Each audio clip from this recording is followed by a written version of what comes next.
திருச்சிற்றம்பலம். சித்தம் தெளிவீர்கள் அத்தன் ஆரூரை பத்தி மலர்த்துவ முத்தி ஆகுமே. எல்லோருக்கும் வணக்கம். இன்னைக்கு தை மாசம் மிருகசீரிஷ நட்சத்திரம். இதே நாள்ல தான் கண்ணப்ப நாயனார் சிவபெருமானோட போய் கலந்த நாள். கண்ணப்பர் அப்படின்னு சொல்லும் பொழுது அவருடைய திருவுருவ படத்தை பார்க்குற எல்லாருக்கும் தெரியும். சிவபெருமானுடைய திருமேனில ரத்தம் வழியறத பார்த்த உடனே தன்னுடைய கண்ணை எடுத்து சிவபெருமானுக்கு அப்பி அந்த ரத்தத்தை நிறுத்த முயற்சி பண்ணியவர். இப்படி ஒரு கண் மட்டும் இல்லாம ரெண்டாவது கண்ணையும் எடுக்க நினைக்கும் பொழுது சிவபெருமான் தன் கையால கண்ணப்பருடைய கையை பிடிச்சு நிறுத்துறார். நில்லு கண்ணப்ப, நில்லு கண்ணப்ப, நில்லு கண்ணப்ப அப்படின்னு சொல்லி நிறுத்துறார். இப்பேற்பட்ட பெருமைக்குரியவர் கண்ணப்ப நாயனார். இந்த கண்ணப்ப நாயனார் மித்த அடியார்களை விட கொஞ்சம் வித்தியாசமானவர். எப்படின்னு பார்க்க போறோம். கண்ணப்ப நாயனாருடைய காலம் அப்படின்னு சொல்லும் பொழுது அது ரொம்ப முற்பட்டது. 63 நாயன்மார்கள்லயே காரைக்கால் அம்மையாரும் கண்ணப்ப நாயனாரும் ரொம்ப முந்தைய காலத்துக்கு முற்பட்டவங்க அப்படின்னு சொல்லுவாங்க. அதுவும் இல்லாம சமயக்குறவர்கள் 4 திருஞான சம்பந்தர், திருநாவுக்கரசர், சுந்தரமூர்த்தி சுவாமிகள், மாணிக்க வாசகர் இப்படி 4 பாடி புகழப்பட்ட ஒரே நாயனார். இந்த நாயனாரை பத்தி 6 நாள் தான் பூஜை பண்ணியிருப்பார். இந்த நாயனார் சிவபெருமான் கிட்ட 6 நாள் தான் பூஜை பண்ணியிருப்பார்.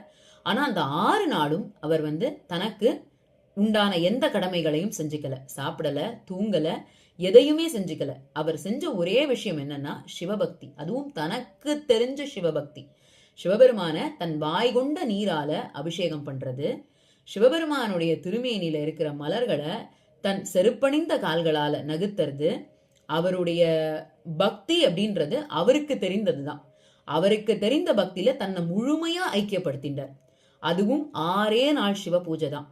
இந்த 6 நாள் சிவ பூஜையில ஒருத்தர் சுவாமியோட போய் ஐக்கியமாறார் அப்படின்னா அப்ப அந்த 6 நாள் அவர் கொண்ட பக்தியுடைய திறம் எப்பேற்பட்டதா இருந்திருக்கணும்.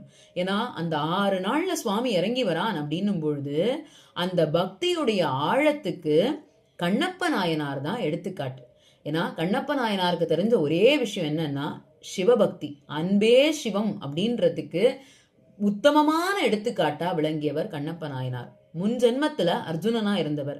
அர்ஜுனன் பாசுபதாஸ்திரத்தை சிவபெருமான் கிட்ட வாங்கிட்ட உடனே சிவபெருமான் கிட்ட கேட்ட விஷயம் என்னன்னா தனக்கு இன்னொரு பிறப்பு வேண்டாம், தன்னை ஐக்கியப்படுத்திக்கணும் சுவாமியுடன் கேட்கும் பொழுது சுவாமி இல்ல, மகாபாரத போர்ல அர்ஜுனனுக்கு ஒரு முக்கியமான பங்கு இருக்கிறதாகவும் இன்னொரு பிறப்பை கொடுத்து அதுல திண்ணன் அப்படின்ற இயற்பெயர்ல பிறக்க வச்சு அவரை கண்ணப்பரா மாத்தி தன்னோட ஐக்கியப்படுத்தினார்.